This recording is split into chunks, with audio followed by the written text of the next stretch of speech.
সারা করেছেন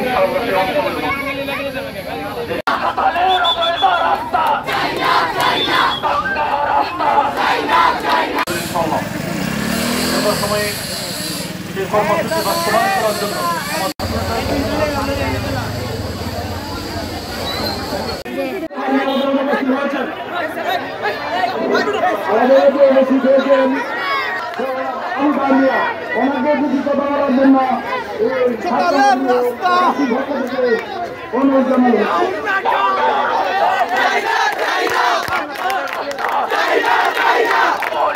এলাকায় বসত করি সুদূর হাওড় থেকে শুরু করে কিশোরগঞ্জ। বিসমিল্লাহির রহমানির রহিম। আজকে সাবেক 3 বারের কমিশনার জনাব আরিফুল ইসলাম ভূমিকা রাখতে হবে। এই যে এলাকার মধ্যে কয়েকটা স্কুল আছে, অনেক মাদ্রাসা ছাত্ররা এখানে আসছে, তারা নির্মাণ করে দিতে পারে নাই। কাজে আমাদের বাঁচার দাবিতে এই হাওড়বাসীগঞ্জের সবচেয়ে গুরুত্বপূর্ণ রাস্তা এটি, অথচ গত 1 সপ্তাহ পূর্বে মাথায় কাপড়ের কাপড় পর্যন্ত পড়েছি। এই ব্রিজ ইনশাআল্লাহ আমরা করে মানুষকে সুস্থ মানুষে অসুস্থ হয়ে যাচ্ছে।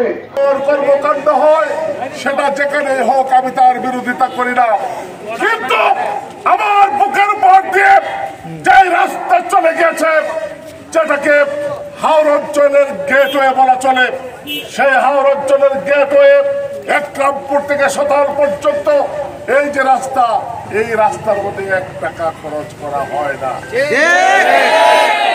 এটাই হলো বৈষম্য। একজন রাষ্ট্রপতি ছিলেন, একজন এলজিআরডি মিনিস্টার ছিলেন, আরো অনেক পাওয়ারফুল লোক এখানে নেতৃত্ব করেছেন। আমি যদি আজকে আপনাদেরকে জিজ্ঞাসা করতে চাই, আপনারা যে এলাকার নেতৃত্ব দিয়েছেন, রাষ্ট্রের নেতৃত্ব দিয়েছেন, আমার এই এলাকা কেন অবহেলিত?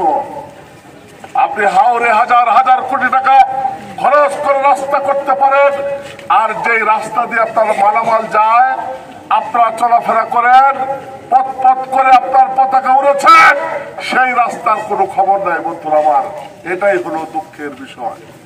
বন্ধুরা আমার, আমরা এতদিন ঘুমিয়েছিলাম, এটা কিন্তু আমাদের অপরাধ।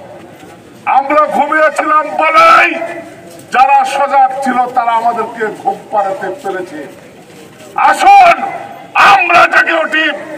আমরা যদি জেগে উঠি তাহলে আমাদেরকে বাইপাস করে কারো বাপের সাধ্য নাই এই কিশোরগঞ্জে উন্নয়ন কর্মকাণ্ড করে। বন্ধুরা আমার, আমরা বসে বসে আঙ্গুল চষবো আর কিশোরগঞ্জের উন্নয়নের হাজার হাজার কোটি টাকা খরচ হবে, সেটা আর চলতে দেওয়া যাবে না। আমি পরিষ্কার ভাষায় বলতে চাই, এটা রোডসাইড হাইওয়েজের রাস্তা।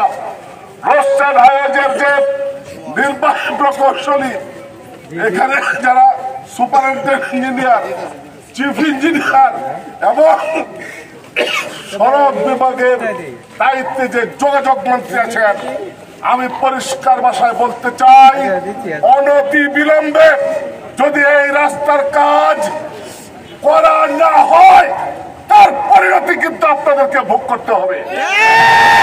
যদি এলাকার মানুষ একবার ফুঁসে ওঠে, সমগ্র কিশোরগঞ্জ জেলাকে কিন্তু আমরা অচল করে দেব।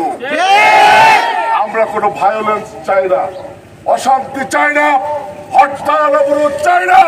হরতাল অবরোধ করে তো বৈষম্য বিরোধী যুদ্ধে আমরা জয়লাভই করেছি। আবারও যদি বৈষম্য করা হয়, এই রাস্তা যদি অনতি বিলম্বে নির্মাণ করা না হয়, তাহলে আবারও বৈষম্যের বিরুদ্ধে আবারও যুদ্ধ করে আমরা আমাদের অধিকার প্রতিষ্ঠা করব। আপনারা রাজি আছেন? হাত তোলেন।